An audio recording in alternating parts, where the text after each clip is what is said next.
Bonjour, je suis Pauline Vallée, je suis journaliste chez Télérama, où je m'occupe de création culturelle sur le web et notamment sur YouTube. Alors je ne suis pas experte en YouTube, je ne sais même pas si ça existe, le terme d'expert de YouTube, mais c'est vrai que je me concentre beaucoup sur cette plateforme, tout d'abord parce que tout simplement il y a beaucoup de choses à dire, il y a beaucoup de contenu qui se crée, surtout en ce moment. On assiste à une explosion des formats, des sujets traités, voilà, de tous les thèmes abordés sur YouTube.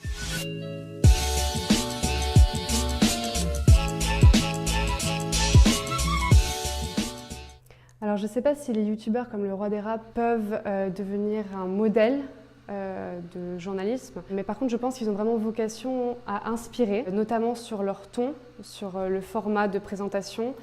Ils ont un ton très frais, très libre.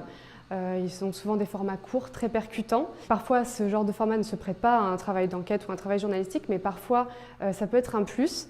Et notamment pour accrocher le jeune public qui va beaucoup sur YouTube, mais qui regarde peut-être un petit peu moins les formats longs qui sont publiés dans la presse papier ou sur le web ailleurs. Ça peut être une porte d'entrée de s'inspirer du format vidéo.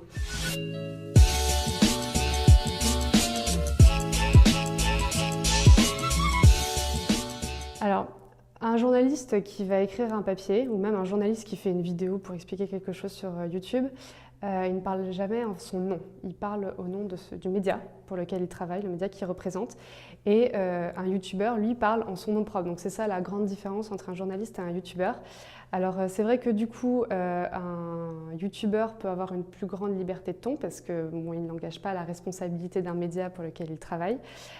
Par contre, c'est vrai aussi que comme ils sont tout seuls, et bien tout simplement, ils sont aussi moins protégés, ils ont moins de protection juridique, moins de protection légale, ils ont moins d'assurance financière derrière si jamais tout simplement on les assigne en justice pour quelque chose qu'ils disent dans leurs vidéos. Donc voilà, ils ont peut-être plus de liberté, mais ils ont aussi de plus grands risques, ils courent de plus grands risques en s'exprimant tout seuls sur le net.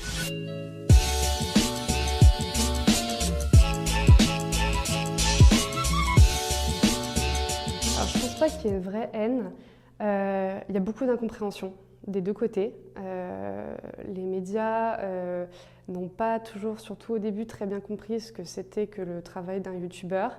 Ils l'ont souvent pris à la légère ou ont eu tendance à le discréditer.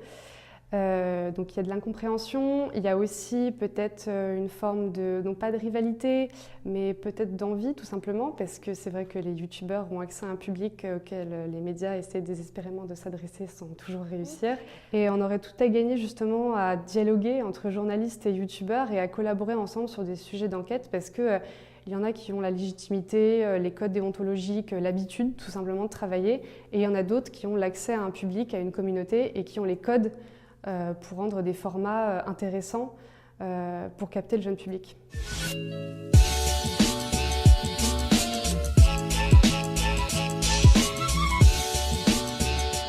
Alors ça peut arriver, c'est vrai que l'avantage d'être sur YouTube, c'est qu'il y a tout simplement une incarnation.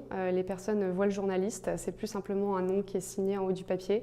C'est une vraie personne qui leur parle et qui leur explique peut-être comment elle a procédé. Donc je ne dirais pas que tout l'avenir du journalisme se concentre sur YouTube, mais c'est sûr que ça peut être une piste à explorer.